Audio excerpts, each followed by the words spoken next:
happened.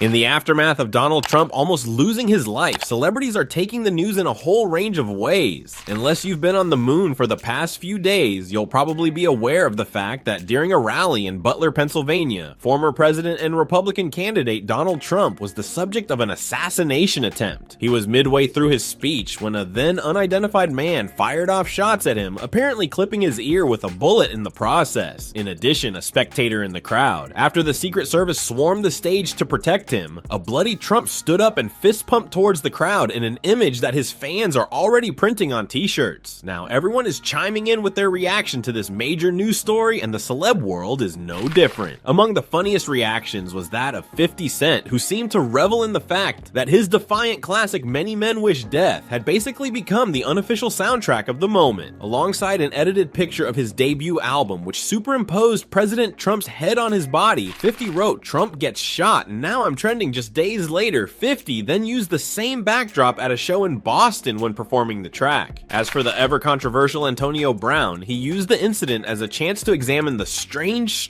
times we live in, posting, "One president candidate survives presidential assassination attempts and the other shits his pants. What a time to be alive." But not everyone saw the humorous side. After the events played out, Kid Cudi declared that this Trump news is upsetting. Then after a fan suggested they were upset that he missed, Cudi made it clear that he didn't endorse that message, writing, "This ain't cool, I ain't voting for him and don't support him, but wishing death on someone ain't it." Meanwhile, others who have been vocal supporters of Trump have treated the attempting shooting with an AR-15 style rifle as a declaration of war. A longtime advocate for the 47th president, Kid Rock tried to intimidate any potential assassins with a stern message to the camera. Watch this. You with Trump, you with me.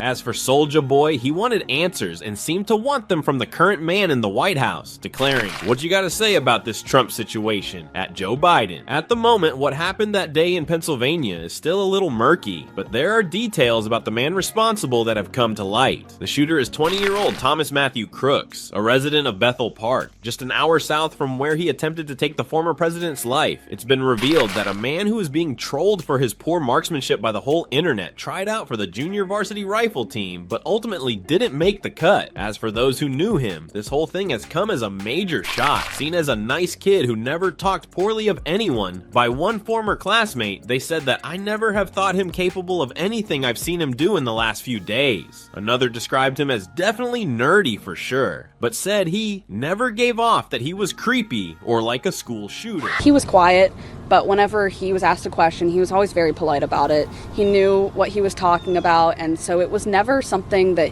he was rude to teachers. Like I said, my history teacher loved him, and my history teacher was a great person. I never doubt his judgment, so, that was what was shocking for me, was seeing someone who had been seen as such a good person in class have this outcome. It was just a shock to me. I just know he was bullied. I don't want to say he was an outcast, but he was, you know how kids nowadays, he didn't dress like everyone else, so everyone kind of put a target on him. He sat alone in lunch. But what's become clear, even before the cops have seized his devices, is that Thomas was obsessed with firearms. For one thing, he was a member of a gun club who have now attempted to downplay the whole thing. We can confirm that Mr. Crooks was a member of the Clairton Sportsman's Club. Beyond that, the club is unable to make any additional commentary in relation to this matter in light of pending law enforcement investigations. They said in a statement, "Obviously, the club fully admonishes the senseless act of violence that occurred yesterday." Elsewhere, it was reported that when he was arrested, Thomas was wearing a t-shirt which expressed his support for Demolition Ranch, the name of a popular YouTube channel focused on firearms. Still on the campaign trail, despite what happened, Trump issued a statement about what happened. At the moment, the FBI has said there is no evidence that suspected gunman Thomas Matthew Crooks was operating as part of a larger group, but his motive remains unclear. For more like this, tap in and subscribe